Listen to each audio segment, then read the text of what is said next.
Hello ladies and gentlemen, we're going to talk about enumeration types in this video. So we have lots of types that we've used so far that are built into C++. We've had integers and doubles and other things to store numbers. We've also had bool to store Boolean operations such as true and false. They hold true and false values. We've had strings which hold a sequence of characters. But we can create our own types also, and so we're going to talk about how to create our own enumeration type and then how to use it. So, for example, you might have a situation where you want to hold very specific values or a set of things. For example, you might want to know the class standings of students, so they could be freshmen, sophomores, juniors, or seniors. And so you might have four distinct classes or values that can be be stored in a particular variable or used in a particular application. So there's no built-in type that holds that information. You could use numbers, you could define constants. There's other ways to do it, but the built-in way to do it is to use an enum or enumeration type that you define. So we're going to do one first called colors. So the way you do this is you use the keyword enum to define your enumeration type, and then you give it the type name. Now I like to give my type names starting with a capital letter. Some people start with a lowercase letter. Some people put it as a plural, so colors. I like singular and with a capital letter personally in my style.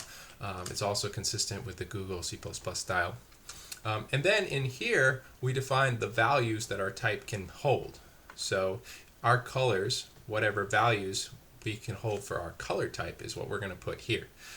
So red, orange, and so forth. These ones should probably be all capital. Not everyone does this, but they're kind of like constants. You can't change them. They do hold a value, so it makes sense to make them all capital. I'm going to just copy and paste a few extras in here so you don't have to watch me type them.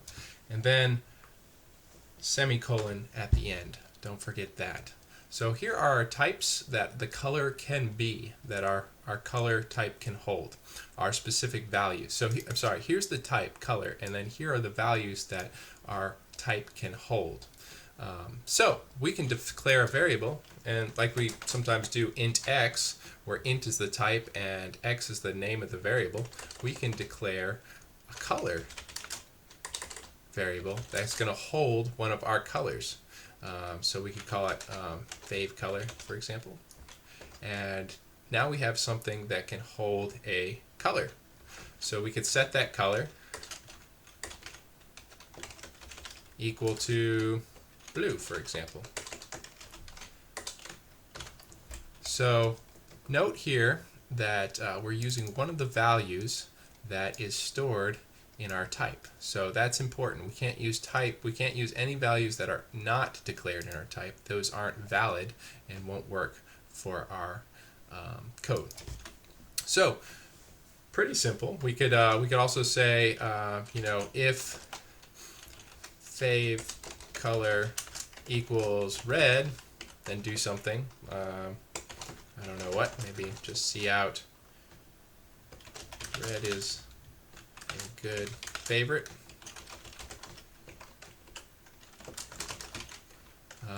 Else see out not red. I don't know. That's totally acceptable. We've got a comparison here, so we're comparing favorite color to the value red, which again, this is an identifier. We've defined it in our type up here. So let's build this, make sure it still compiles. I've already got my compile command set up here, and now I'm going to run it. I called it colors. So it outputs not red because our favorite color we set to blue.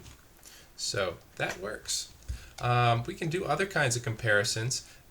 Remember, in C++ and in computers in general, everything is really a number. And so each one of these has a numeric value. And by default, red is 0. So if the very first one you declare is set to 0, and then 1, and then 2, and then 3, and so forth. And so what we have here is specific values that are in a specific order. So that means not only can we set favorite color to determine if it's equal to something, we can use comparison operations. So we could say, if favorite color is less than yellow, that's something we could do if it had some kind of meaningful, if we had some kind of meaningful reason to do that. That's an acceptable thing. We can do if favorite color does not equal yellow. We've got all kinds of options here. What we can't do is compare it with something that's not in its type, specifically like a string. So that wouldn't make sense. This wouldn't make sense. You'd get an error there because they can't be converted to anything that matches. Now, since these all are numbers, they can be implicitly converted to integers, so you can compare it to like 4, but generally that's bad practice. If you wanted to compare it with 4, which would be, let's see, 0, 1, 2, 3, 4, it would be blue, then you should probably write in the word blue. So, just some stuff to note there. Another important thing to realize is that these have to follow all the rules of identifiers. So just like declaring variable names, function names, parameter names, they all have to be consistent with the rules of an identifier. So that means you can't have red in quotes. That's a string, not an identifier. If we try to build it, get a bunch of errors. The first one being pointing to red. Expected identifier before string constants. Like, I need an identifier here, not a string. Also, we can't start with a number, just like variable names. Can't do first or something like that. If we try to compile that, go up here, you'll see it points right to first and said expect identifier before a numbered constant. Same deal. So keep that in mind. They have to follow the same rules as identifiers. And like I said, they're kind of like constants. And really, in all respects, red will always be 0 after this point. So it's kind of defined to be 0 in all. It is defined to be 0 under all applications. So it is a constant in many respects. And so it makes sense to name them all capitals. So just some things to note there. And since they are numbers, we can output their numeric value. So we could do cout my favorite number is, and then output not endl, fav color endl. And if we do that, and let's go ahead and clear these errors and build it, and then we can run it. It says my favorite number is 4, which 4 is, as you remember, blue. So that works. Now, usually, if we're outputting stuff to the screen, we'd want it to be in text form, something that the user can understand. And so what we might want to do is create a function to convert our color value into a string value. That way we can then use it for output. So I'm going to just define a new function here, function prototype. So it's going to return a string, and it's going to be color to string, and it's going to accept one color to convert. So color type, and we'll just call it color lowercase, how about? So that's going to be our prototype. It's going to accept one color, and it's going to return the string value for that. And what we can do then is we can call it here for fav color, and it'll convert fav color to a string and then output it in plain English that the user can understand on the screen. All right, so let's define this function here. So what we're going to be doing is we're going to be comparing this color value to our enum values. So since we're comparing one discrete value to a whole set of values, it makes sense to use a switch statement. So we're going to do it on color, and our cases are going to be each value the color could hold. So we've got case red, and if that's the case, we're just going to return the string value red. Now I don't need a break statement here because if you return from the function, it's going to exit the switch statement as well as the function. So no need for a break statement here. Orange, that's the case, we're going to return orange the string, and so forth. I'm going to just copy and paste in the rest so that you don't have to watch me type. You get the point here. Each value that it can be, we need to have a return value. Now, it's a good idea to have it return something just for good practice to have it return something even if it isn't any of these values. Now that's not possible in our current setup because color can only hold these values. But if you change your type, if you add new colors, something might happen. This won't have a valid value to return. So what I'm actually going to do, and this is a good idea to do with all your types, is I'm going to create one more type that kind of we can use for error states or some kind of setting that hasn't yet been initialized. So I'm going to call it no color. Again, all caps with an underscore because it's like a constant. So that's going to be an added value to our enum statement. And if it's not any of these things, if we don't do any of those cases, then we're going to just return no color. Or I guess all we need right now is no color as a string. So we could put this in the default case so it happens if it's not any of these, but putting it down here works just as well. If it doesn't go in any of these cases, if it doesn't return, then it'll return no color. So now, remember, we created this as converting our color to a string, and we're calling it right here. So when we output my favorite color, it should output the keyword or the string blue in our output. So I'm going to go ahead and build it and run it. And sure enough, we get the value blue here instead of just 4 like we got before. So another thing we might want to do is we might want to be able to get input from the user for a color, like please enter in your favorite color. That might be helpful rather than just setting it like this. And once again, the user could enter in a number, but it makes more sense to actually type the color, something that they understand. So we'll declare a string variable to hold the user's input. Call it color name. And we'll ask the user, what is your favorite color? And we'll give it a question mark this time.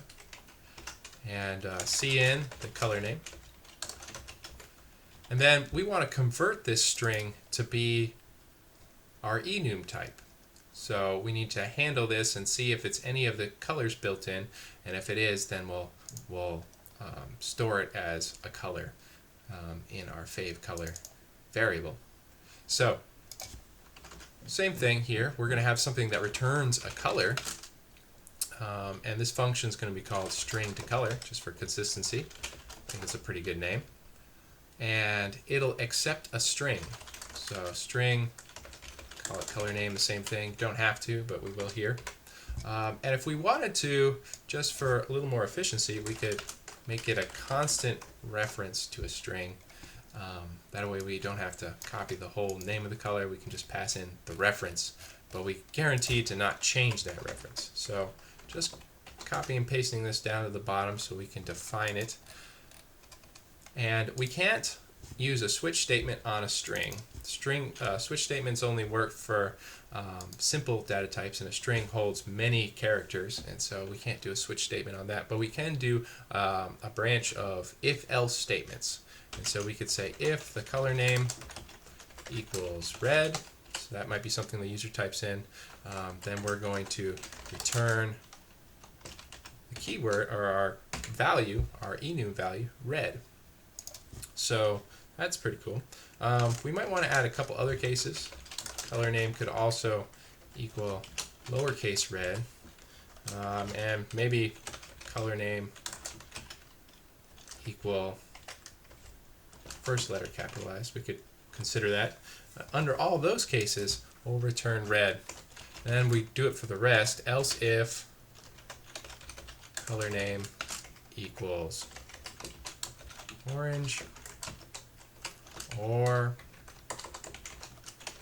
color name, and I'm just going to do the 2 here, for simplicity, if it's either of those two, then let's return orange. Whoops, all caps still, capital. Orange. It looks like I spelled orange wrong here. I gotta make sure that's correct. And I'm just gonna copy and paste the rest. Once again, you don't have to watch me type them all. So if it's any of these things, yellow, green, blue, indigo, or violet, then it'll return the correct value for our enum type. Once again, these might type in anything, and so it might not match any of these. And so this is where our extra value comes in handy. We can, if it doesn't return any of those, let's go ahead and return no color. So it's a really good idea to have an extra value that holds, error states, or if it's not set yet, values. We can put no color at the beginning or end of our enumerated type. I like to put them at the end. Some people actually put an underflow and an overflow option, so something on both ends. We can talk about that more later when we get into iterating through our types. So anyways, we've got string to color, and it should properly convert a string into our value.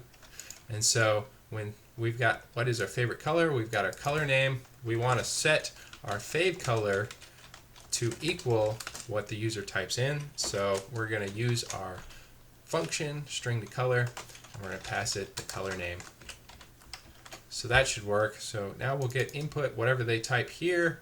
We'll convert it to a color, and then we'll output my favorite color is with that color converted back. So if I switch back to this, I'm going to go ahead and clear it, build it. We're going to run it. Colors. What is your favorite color? We can type in maybe green this time. And it says my favorite number is green. Whoops, I meant to say color here that whole time. Not red. So you can see it's not the same value that we entered in because it converted this first to our enumerated type and then converted it back to a string. And in our string type to color to string function, we always output the lowercase version of it. So I could run this again, and I could type in blue. Let's do all lowercase, and this time it'll recognize it and output it again. Type in colors, and I could type in I don't know, neon, and it doesn't know what that is, so it's just outputting no color. So I'm going to go fix that mistake here. My favorite number, and change this to color. That makes more sense. And we can go ahead and clear it and build it and run it. And again, if I type in just anything that isn't recognized, it's going to just recognize it as no color. So this is pretty cool. Instead of saving our information as a string, which it takes up more numbers, a sequence of numbers, and could equal anything, we have a very clearly defined set of values that we can store as our color. And again, we can use this for all different types of classes of data where there's a set of values that it can possibly be, and a unique set, not a set that's just a number. We can have something that's human readable to the programmer and easy to write comparisons for. A lot of people write these also. We can give them their own values. So a lot of people write these on their own line. So maybe do that. We'll put these all on their own line. And we can do that as well.